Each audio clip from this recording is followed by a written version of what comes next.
Now, Petro, or Petwo as it is now written in Creole, is one of the basically there are, you know, sort of 21 different nations or tribal lineages within Haitian Voodoo, and this is one of them. But just to give you a brief introduction on what Haitian Voodoo is for those people who might not know, it's an amalgam really of West African spiritual practices which were taken to Haiti during the time when the slaves were taken there from Africa to work in the plantations, obviously during colonial times, because Haiti was Saint-Domingue or Saint-Domingue at the time, which was a Spanish colony, and then it passed into French hands later. And voodoo has always been there, and since the slaves were taken there, and it will basically, as I say, it's based on West African spiritual religion, and when it came to Haiti, it amalgamated with certain other things. Now, there are good reasons for that, because there is some degree of Catholicism within voodoo.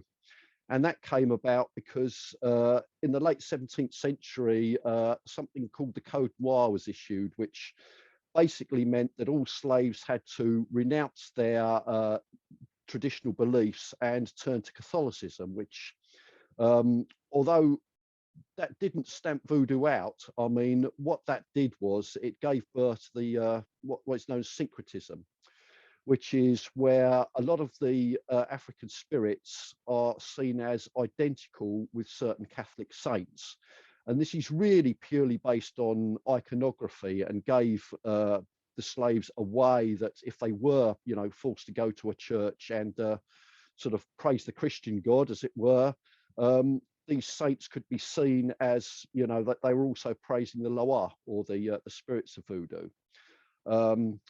Just to give you a few examples of that, you have, you know, iconography of the spirit Dambala, for example, who is shown with serpents, and he's syncretized with St. Patrick, who is shown as, you know, a bishop figure, you know, who was famous for driving all the serpents out of Ireland. So there's all of these kind of things that came together, along with also parts of the traditional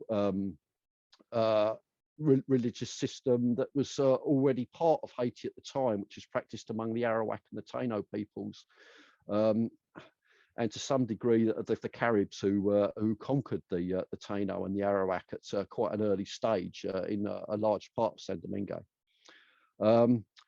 Anyway, so how did Petro as one of these rites come about? Because unlike most of the rites which have come across from Africa, which have been preserved, you know, in parts quite unchanged in some of them, the most famous really being the Rada rite, which a lot of you who know about voodoo would have probably heard of, which is taken from the town of Orada in Dahomey, which is in the old kingdom of Benin, sorry, the old kingdom of Dahomey, which is now part of the modern day country of Benin. And that's where we also get the word voodoo itself from, which is a word from the Fon people of Dahomey, which just means spirit. You also have a number of other tribal lineages from the Nago peoples of Nigeria, and there's various others. But where Petro comes in is Petro is real. It's a difficult one to quantify, in that its origins are marked more by legend than they are perhaps verifiable fact. And for the first real kind of mention about what became Petro, we really need to go back to 1768. I mean, there were certainly nocturnal slave gatherings with magical elements, voodoo elements, being reported since 1750, and probably in writing, that is, but probably obviously went back much earlier than that. But in 1768, a guy called Moreau de Saint Mary, a Frenchman who was working basically in Haiti as part of the, well, it wasn't Haiti then, obviously Saint-Domingue, as part of the government, he witnessed various voodoo rites and wrote about these. And one of them included accounts of various dances that he saw the the slaves, you know, performing. And one of these, he said, was called the Don Pedra. Now, this dance differed to most of the other dances because it's it had no drums at the time, and also was characterized by convulsive movements, exaggerated, jerky convulsive movements, and this was said to be caused by the fact that rum, basically laced with gunpowder, was drunk by the participants before this actually happened, and that this dance was supposedly introduced by somebody called Jean-Philippe Petro, as he was later recorded, who was said to be a Spaniard of Jamaican descent. Although whether that is actually the case, and most scholars now tend to think that that the Petro rite was not introduced by this one single person, and this probably wasn't one single origin. And it's also been shown that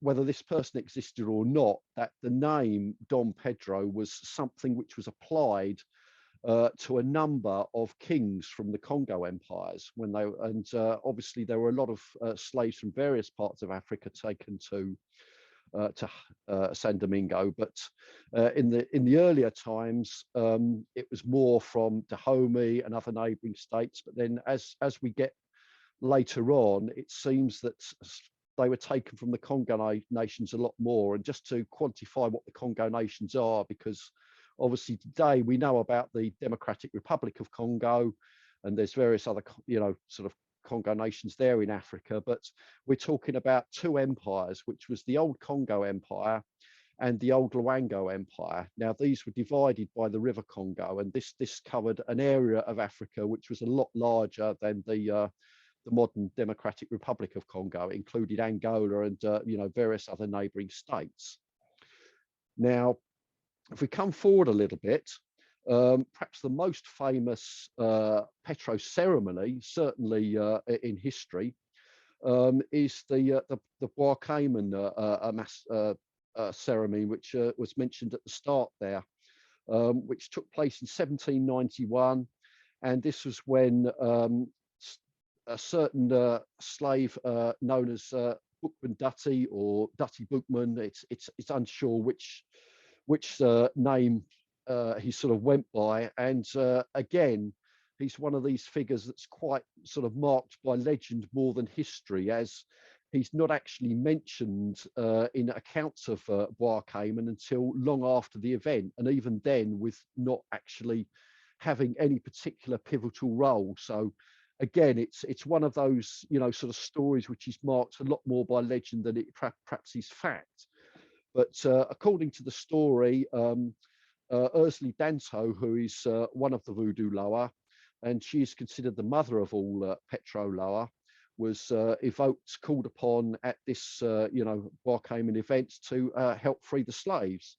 And this is generally seen as a pivotal moment in the struggle for freedom, which eventually led under when the rebel armies under the General Dessalines fighting against the French finally conquered them, and in 1804 the first Black Republic in the Western Hemisphere was born, which was the New Haiti.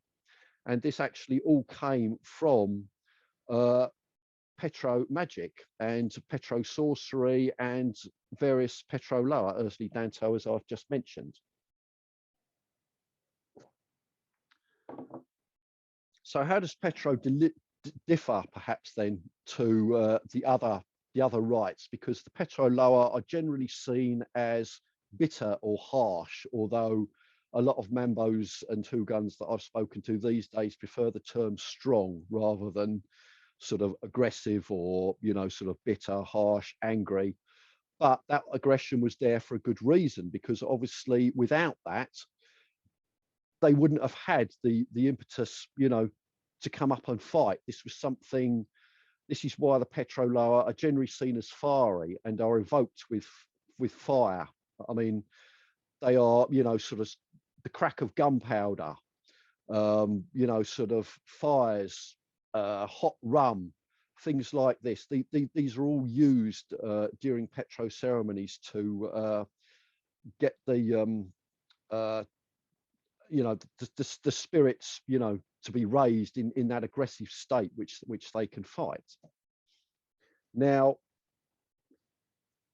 also, I should say that, okay, where do the majority of the Petro Loa come from? Now, they are drawn from various pantheons in West African pantheons, which have transferred to Haiti.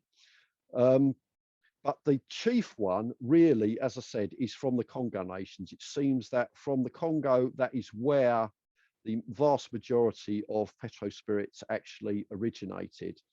And it is thought also that most of the figures in the revolution, such as, Dessalines, and we talked about one or two of the others there, and also a guy called Jerome Potto, who's also worthy of mention, particularly who was recorded by Moreau de St. Mary, because he used sticks, magical sticks called mayombo, as they were referred to. And the term here is interesting because obviously this relates to the Mayombe area of the old kingdom of Luango, which also gives its name to Palo Mayombe, which is another West African religion, which is prevalent in places like Cuba.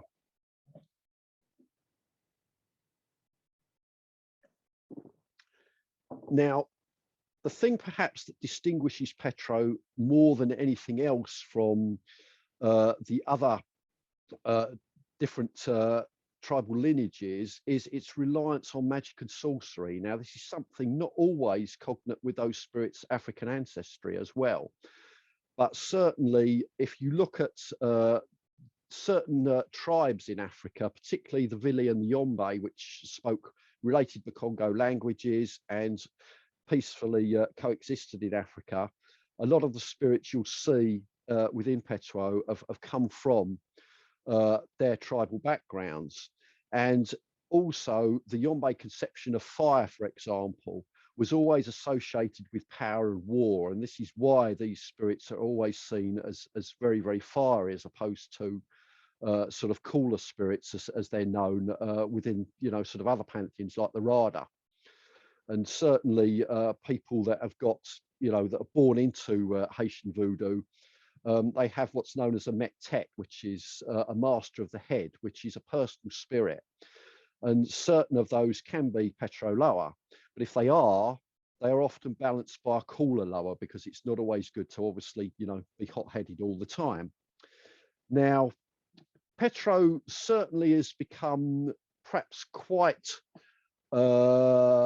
infamous in some way, should I say, because it's been connected with certain things of practices in Haitian Voodoo, like zombification, which is to do with the secret societies in Haiti, which do use a lot of Petro magic, and also human sacrifice as well. And that goes back to an account published at the end of the 19th century, which is highly questionable, to be perfectly honest, but is still kind of tainted voodoo to some degree. But as I say, I'm not saying that human sacrifice hasn't been part of voodoo in Haiti or part of the Petro rite and the secret society rites, but certainly it's been talked up a lot more as a bigger thing than it really is, perhaps. And as I say, Petro is really the force that gave the slaves the impetus to rise up and fight. And I don't think without that, it would have been, the new Haiti would certainly have not been established so quickly, I don't think. I mean, it may have come across at some point, but I think Petro really was the defining force here. So it's still worked as a rite in Haiti, although you will find that there are considerable differences between the way the Petro spirits are seen in different parts of Haiti. If you go to southern Haiti, which is where the Petro really kind of is seen to be its birthplace, particularly in the area around Jacmel and the surrounding areas of Laogan and other places like that. And that's generally because when the Revolutionary War was being fought, the territory was more suited to guerrilla warfare in the south. It was far away from most of the plantations, which are up in the north, and you had mountainous areas and a lot of jungle and things like this, which made it a lot easier for, you know, a guerrilla war to actually be fought. And just to show perhaps some of the differences between some of the spirits and the way they're seen. I mean, one particular Petro spirit who's derived from the Congo pantheon called Bakulu-Baka, for example. If you go to the north, he's seen as a very, very fierce, aggressive, you know, sort of deity who is, you know, only praised in the woods because, you know, it's dangerous to invite him into the peristyle or the temple. And I should say also that generally speaking, that religious houses or peristyles that work with Petro spirits generally work with other spirits as well. But they keep the Petro spirits in separate cult buildings, or chalets as they're known. And care is always taken to maintain a balance between hot and cold spirits. Now, if you go down to as I say, in Laogan, Bakulu-Baka is seen as a benevolent ancestor who is invited into the peristyle, and, you know, is very, very happy, you know, to chat to people, and, you know, and the reason I think for this difference in the view of certain Petro spirits is it comes from the differences in the tribal differences in the Congo and Luango empires. That some of them, you know, were seen as good spirits by one empire and bad spirits by another. So hence you get this, you know, sort of the difference in viewpoints.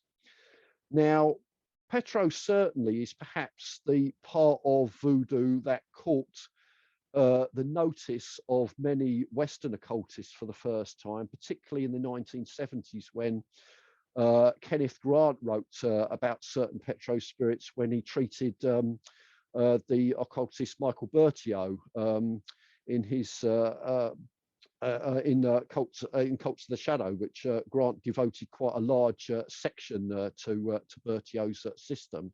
Although I should say that although Bertio took his cues from voodoo and learnt that out in Haiti, supposedly, that there is little, unfortunately, his system comes out of an organization called the Couleur Noir, which is the cult of the Black Snake. But unfortunately, there don't seem to be any credible records of the history of that order existing outside of Bertio himself. Even those records that have been published under the name Frater Joseph, which is basically just another pseudonym for Michael Bertio himself. So unfortunately, there are no other records, you know, other than what Bertio has written himself to actually substantiate the origins of his particular magical order. Although it does use voodoo techniques and Petro techniques, although interestingly enough, the word Petro in Bertio's most famous book, which many of you might be familiar with, the Voodoo Gnostic Workbook, the word Petro only gets mentioned once. Although there are a lot of spirits drawn from the Petro pantheon, which are mentioned within the book. Although, to be perfectly honest, the mysteries that he talks about probably wouldn't be recognized by a lot of traditional Hugans and Mambos as connected with those certain spirits, because Bertio took elements of Petro really and sort of carved it into his own system by adding, you know, sort of lots of other, you know, sort of different things. And that's how I first, you know, sort of came across Petro really. Like a lot of other, you know, Western occultists did, you know, sort of in the, you know, sort of 70s and 80s. And really that kind of brings us, you know, sort of fairly up to date in terms of, so, okay, Petro still survives as a rite in Haiti. So can you still find any of its origins and roots where it actually, you know, sort of really gave birth there? And the answer is yes. If you go to parts of northern Haiti, particularly a small village called Syncretism, which was written about by certain, you know, modern anthropologists as a stronghold of the Congo spirits. You also have two other various peristyles there, one for the Nago spirits and one for the Rada spirits, and these three all came together at a very, very early time to produce, you know, the spirits which were, you know, gradually added to the Petro pantheon. And certainly a lot of these Petro spirits are ancestral in nature, which they are, you know, people that have, you know, once certainly lived. Now you have, you know, various forms of Ogu, for example, connected to the rebel General Dessalines, which have been deified. And there are certain forms of Ursuli, like say, we've already mentioned Ursuli Danto, but then also you have Ursuli Balian, for example, who was supposedly a slave that was raped and killed, and you know, has now been deified as a Petro lower. Now, certainly the what we know about Petro now, thankfully, due to a lot of good modern scholarship, because the early books, just to touch on how, you know, sort of Petro really sort of first became noticed in the West, was through probably a book called The Magic Island by W.B. Seabrook, which wrote a lot about zombification and zombies being taken into the cane fields and work, you know, forced to work and things like this. Although, unfortunately, that argument doesn't really add up, because the time needed to produce a successful zombie poison and all of the things that go with that, all of the different rituals. And for those wishing to delve more into that, have a look at the books of Wade Davis, both Passage of Darkness and Serpent the Rainbow. He was an anthropologist that actually went out and studied the development of the zombie poison and the secret societies in Haiti. And the secret societies basically use a lot of magic and sorcery. And this is also an interesting thing within Petro, because I'll have a quote for you here, which basically Elizabeth McAllister, in her excellent book Rara, which I'll come on to a little bit more in a minute, says is magic within a religious context yields ultimately to the will of God and the lower. Sorcery is magic that steals from God. Now, here we come to the ambiguous position of the Bokor, or sorcerer, within Haitian magic, who works with a lot of Petro spirits, because they are very, very magical spirits. They are really the key to magic and sorcery. But the strange thing here is that the actions, sorcery, you might perhaps equate with the West African notion of witchcraft, which was seen as something evil. And this reason of magic being performed outside of a religious context is really one of the, you know, the ideas between, even in Haiti, certain of the Petro spirits seen as evil. And as one of the early anthropologists, Merivale Herskovits, said, with regard to magic in Haiti, all shades of grey are found, and these merge into one another almost imperceptibly. And he also went on to say that these not illogical contradictions arise, however, from the fact that the realistic African worldview has by no means given way to the separation of these categories of good and evil that governs much of European thinking, which is very, very true. You can't really see things as we do in the West a lot. We're quite governed in a mindset to see things as black and white in terms of magic. But unfortunately, that doesn't work within voodoo, and certainly not within Petro as a whole. So hopefully that's explained a little bit more about, you know, sort of what Petro is. And hopefully now I can hand back to Watkins, and they can take me through fielding some of the questions. So thank you very much.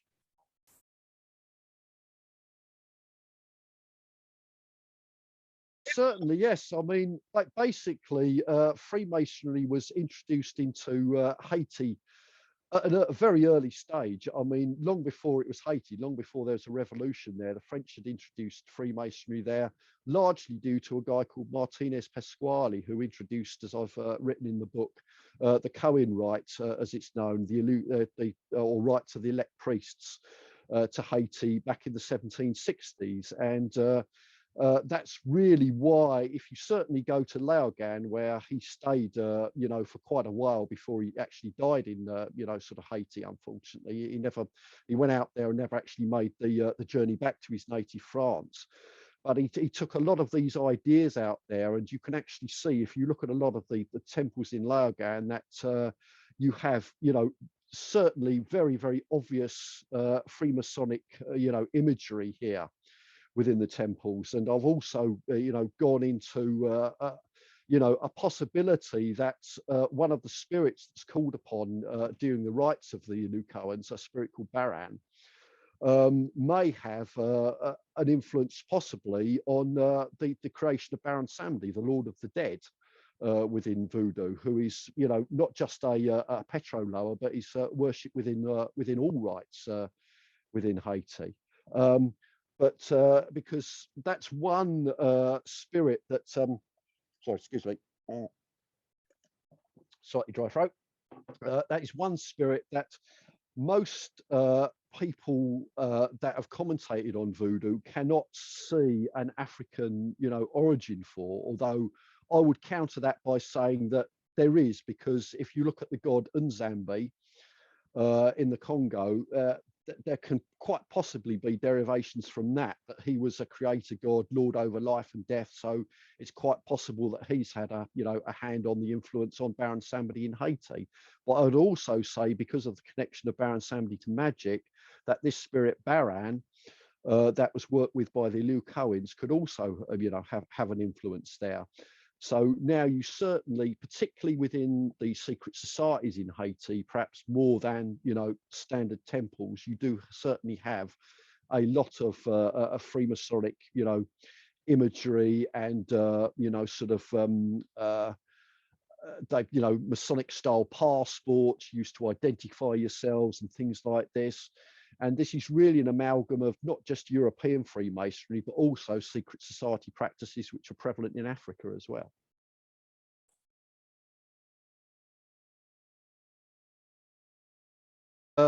Bertio, as I say, he's developed his system, which isn't really Voodoo. It contains Voodoo elements, but it also contains a lot of other elements from a huge amount of different, sort of religious traditions, from the Kami ancestral spirits of ancient Japan.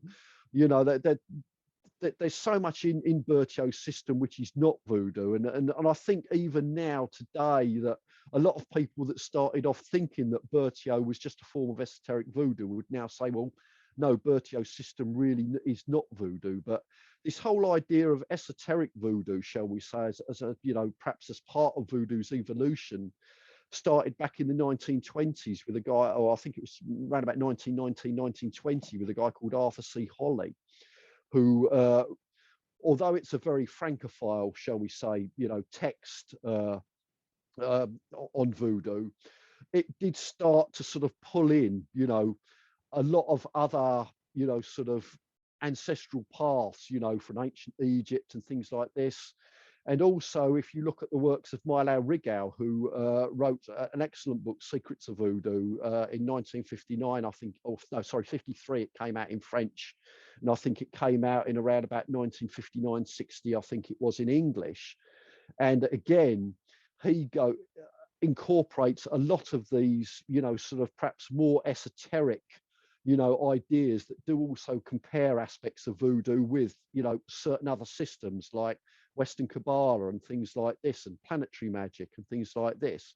You'll find all of these things, kind of, linked in through his work. So really, I see Bertio's system as perhaps coming more out of an evolution of that esoteric Voodoo side of things, rather than perhaps traditional Voodoo. I think really you've got to kind of look at them not as totally separate, because they're not. And I think it was Donald Cosentino, who's one of the big, sort of modern commentators, who's written some great stuff on Voodoo, said that you can't really ignore, people like Rigau and that their ideas of Voodoo, even though they might not seem traditional, because they are now, whether you like it or not, a bona fide part of its history and folklore. So, it's a case of, how purist do you want to be, really,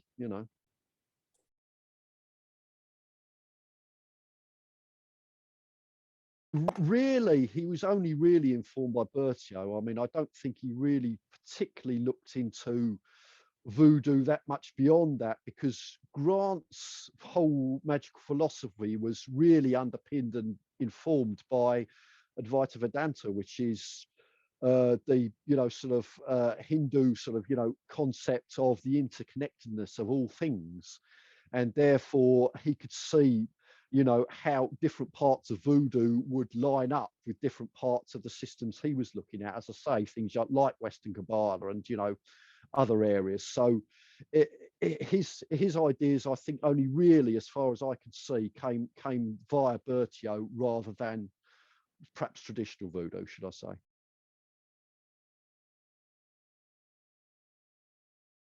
Yes, I mean, as I say, he's one of these spirits which is perhaps allied to, because most people now they accept the premise that no, there probably wasn't one single figure called Jean-Philippe Petro that inaugurated the Petro rite, and I think that's correct. As I said, there are a number of Congolese kings that were designated by different regional numbers. Sort of, I think there was a Dom Pedro V, who was written about by Descourlitz in about the early 19th century. J.G. Fraser, the great anthropologist, he wrote about another Dom Pedro figure in the late 19th century. So you've got all of these figures which are kind of more legendary than anything. So it's really a conglomerate, I would say, of figures, and it's certainly been now perhaps more deified through the spirit criminal, who is one of the the main, most powerful Petro spirits within that pantheon, that is and also with aspects of Ogu as well, because through Dessalines, as I say, the rebel general, and even now there's a temple in northern Haiti which still that preserves the sword that supposedly Ogu, the sword of Ogu that Dessalines led the slaves to victory with. So it's a difficult one to quantify. Obviously, I've tried to explain as much as I can about the different aspects of Dom Pedro and kind of how he fits in the book. But as a single personage that was responsible under the name Jean-Philippe Pedro, I think that's unlikely. As I say, I think it's more a combination of a remembrance of royal Congo ancestry, which has now been deified under the name of various different spirits like Criminal and others.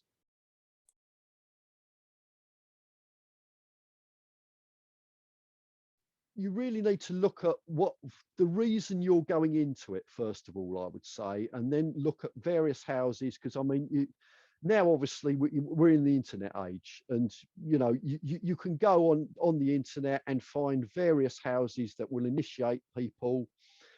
But I would say look at what really draws you, because you might want to go and find a house that's primarily Rada based, or depending on what your background is, you might feel more drawn to the Petro pantheon, or you might feel more drawn to the Yoruban pantheon, or and so on and so forth. So you really want to sort of look into that, and also find out if you're going to get initiated.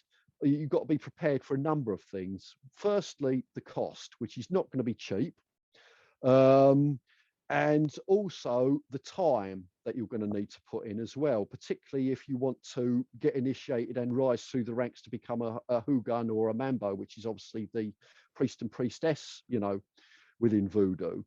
So not everybody that becomes an initiate will necessarily want to rise to that, because, as I say, it's a long and time-consuming business, and it's not for everybody. And of course, becoming a Hugun or Mambo also comes with a great degree of responsibility, because then, in theory, once you take the asson, which is the sacred rattle in voodoo, which is called the kwa in Petro, which is basically comes from the Congo word meaning a scratching noise.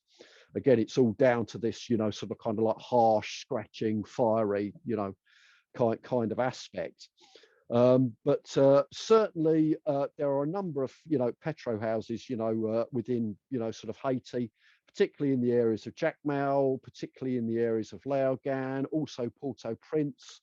But I would say look into it and try and speak to other people that may have been initiated as well first, because certain houses will not take everybody. Certain houses will be discerning. Others, if you've got enough money, they will initiate you. That's just as simple as it is. You can almost become and this I find quite sad, that you can almost become an instant Hugon or Mambo if you've got enough money, because if you've got that much money, you can get it. But to me, that's almost just like getting a badge on your coat. It's not learning. Whereas, you know, the initiates I've learned from, certainly, you know, the chief ones that I've thanked in the acknowledgements, you know, that their journey is, you know, it's taken 10, 20 years, you know, to get to the, you know, the where they've been a Hugon or a Mambo. So I would say, you know, just do your homework and be a little bit discerning, and think about exactly why it is you want to be initiated into voodoo, whether it's a particular lineage that pulls you or not, and also, you know, how much money you've got in your bank account.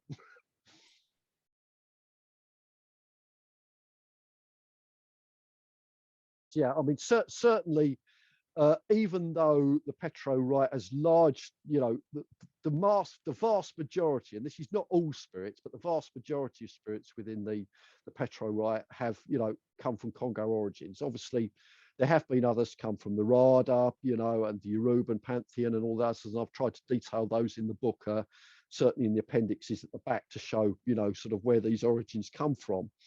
But certainly going back to this place that I mentioned, Sucre, in northern Haiti, that is where the Congo spirits are still, you know, sort of preserved, you know, as more of a pure rite rather than as part of Petro. And I mean, they have, you know, sort of, and this is also where I've come across the idea of spirits escorting other spirits, which is something which is quite big in Petro as well, which I've learned about, where you will get certain spirits turn up with other spirits, and you will get, you know, Lemba, for example, who's one of the big Congo spirits, you know, will be, you know, one of those, you know, sort of advanced guard in Sucre who will come, you know, at the head of other spirits.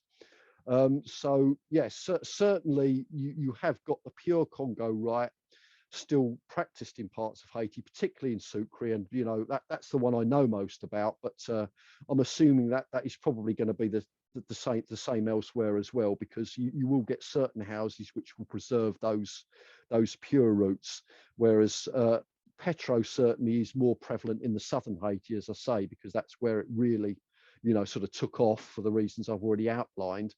Whereas in northern Haiti, that's where the spirits that powered Petro originated, and most of the figures that powered the Petro movement that I've already mentioned were, you know, I think all but one, you know, certainly it can be shown to have Congo ancestry. So it's certainly more within northern Haiti. And as I say, this is why you'll find a lot of differences between the way voodoo is practiced, the way Petro is practiced, the way the Congo rite is practiced, between north and southern Haiti.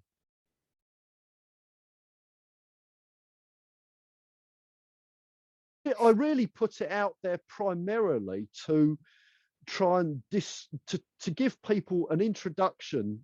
Really, it's I suppose it's for a Western occult audience primarily, although not necessarily an audience which might have to be totally familiar with voodoo per se. But I've tried to pitch it as a book for a Western occult audience, which can be understood by either beginners to voodoo or people wishing to seek out a little bit more about the Petro rite and try and dismiss perhaps, you know, the general preconceptions about what Petro is and what the Petro spirits are, because, you know, I saw certain people, you know, get in trouble during the 1980s by trying to work with Petro spirits when they, you know, they were new to voodoo, because they, you know, thought, oh, you know, I'll jump straight in at the deep end, and they would see it in a similar way as, you know, taking a copy of the Gaetia and, you know, oh, I'll just draw this sigil and evoke these spirits. But voodoo doesn't work that way. It's completely different. It's about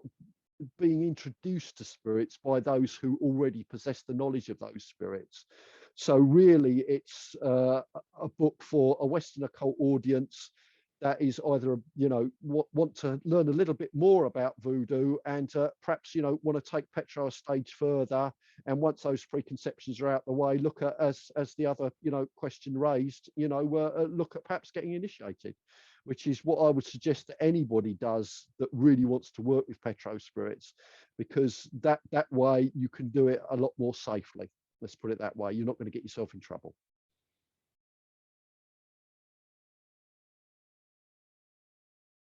As I say, generally speaking, I mean, most of the lower have had Catholic syncretisms, although in the Petro pantheon, I would say it's less. I mean, there are certain, and again, also syncretism varies greatly depending on where you go in Haiti. You will get different saints syncretized with spirits in the north, which will have different saints syncretized with them in the south.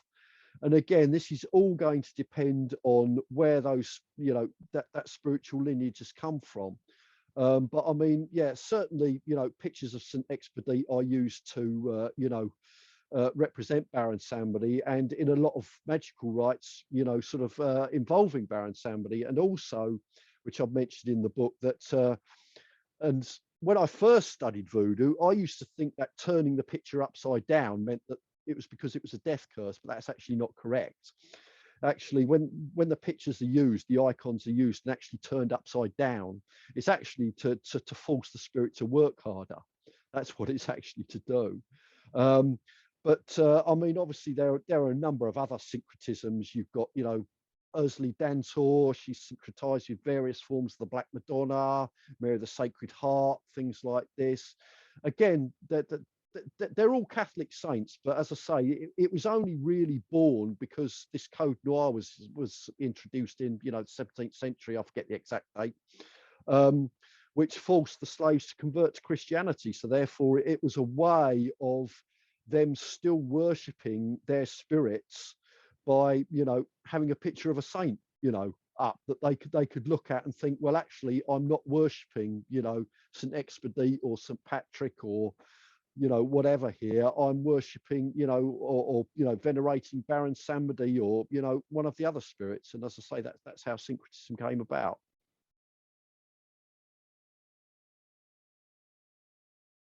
Possession really is something which happens as part of ceremony. That's something that happens as part of service. And the Bokor is a strange one because a Bokor could be a Hugun or a Mambo. I mean, generally the term Bokor is referred to as male, but there are a number of other terms. Kaplata, for example, which is a, you know, a diviner, and there it's not exclusively male. I mean, there are certainly female sorcerers within, you know, Haitian voodoo, but the term Bokor, generally speaking, is a male, you know, sort of term. But the Bokor, he could be a member of the priesthood, but not necessarily. It could be someone that has received, you know, initiatory spirits outside of, you know, a particular house.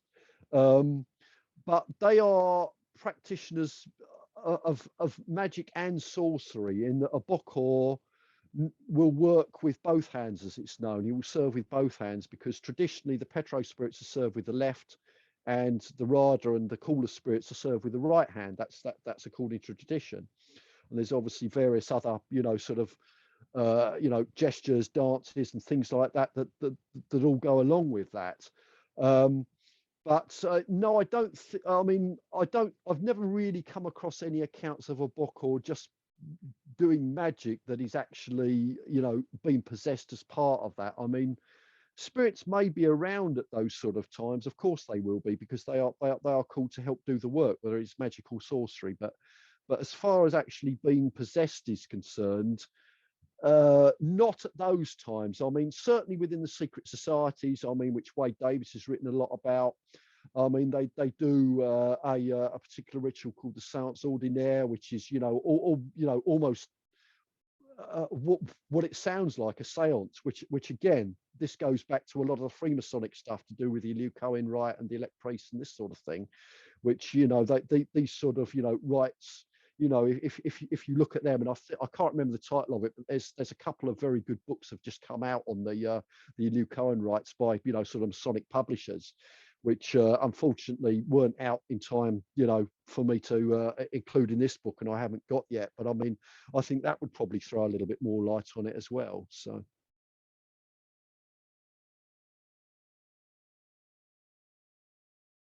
I mean, yeah, I mean, there's two things here really, which I did differentiate in the book. And they are both basically products of the Arawak or Taino, the indigenous peoples, and these are thunderstones, which can be sort of axe or arrowheads, going back many hundreds or even thousands of years.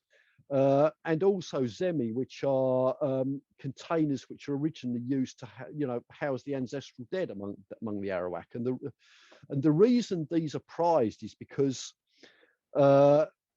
obviously, and I mean, I won't do the full quote because unfortunately Herscovitz's language is probably a little bit outdated now, and I don't want to upset anybody by using any terms that we'd rather not use these days. But perhaps just to précis what he says is that whereas the Africans in Haiti saw their own magic as the strongest magic, that at certain times they would defer to that of the indigenous peoples because they had the power over the autochthonous spirits of earth and water, the spirits of place, the genius loci, if you like. And I think, within working any magic in any country in the world, whether it's voodoo, petro, or anything, that one thing perhaps often gets forgotten is that you always have to take notice and get on board the indigenous spirits, the genius loci of a place. Like if you go to, a cemetery and, you wanted to work magic there, you would have to, get on board, keep the genius loci there happy so you could successfully work that magic. And I think the whole idea of possessing, zemi and the thunderstones, is something which now you'll find them on, particularly on, secret society altars. The larger stones will often be used to house spirits. And obviously the thunderstones, will again, be used as magical talismans and things like this. And as I say, this is because that, when you go to a new land, you have to always respect the magic that's actually gone before you. So, as I say, the Africans, where they, saw their voodoo as strong, good, strong magic that, that would get the job done, they would also, in some instances, defer to the magic of, the natives, the Indians, as they're known there, in those situations, because they are the original genius loci of the place. I don't know why this was. I think it was because she looked at the work of the mythologist and anthropologist Burr Alexander, who and saw that there were a lot of similarities between certain of the Petro spirits in terms of both name and sort of etymology and things like this to the indigenous spirits, in the Americas. But unfortunately, if you look at the argument, it doesn't really add up. And people like Melville Herskovitz had already, even before Maya Deren wrote, had given a convincing argument in his books that, and shown how these spirits are Congo derived, and that's what they are. But what it does do, perhaps, if you look at her arguments, is show that there probably is, a wider picture here that is worth considering. And obviously, we do need to consider, the indigenous spirits. And also there does seem to be, quite a bit of, if you look at elsewhere in, Africa, you've got other spirits which, have very similar names to the Petro spirits and Congo spirits, which are worshipped elsewhere, which, I've mentioned some of them in the book there. That, so, and they also, some of these spirits, like the Cromenti spirits, for example, which are part of the Winti tradition, which is at Paramimbo, which is just on on the American coast there. I mean, they have a tradition which, if you read about them, they are very, very similar to the Petro spirits. And if you look at a lot of other spirits within West Africa, again, you've got a lot of similar names and a lot of similar traditions. So it's something which you can't just pin down to one area or even necessarily one country, because it's a lot more widespread than that.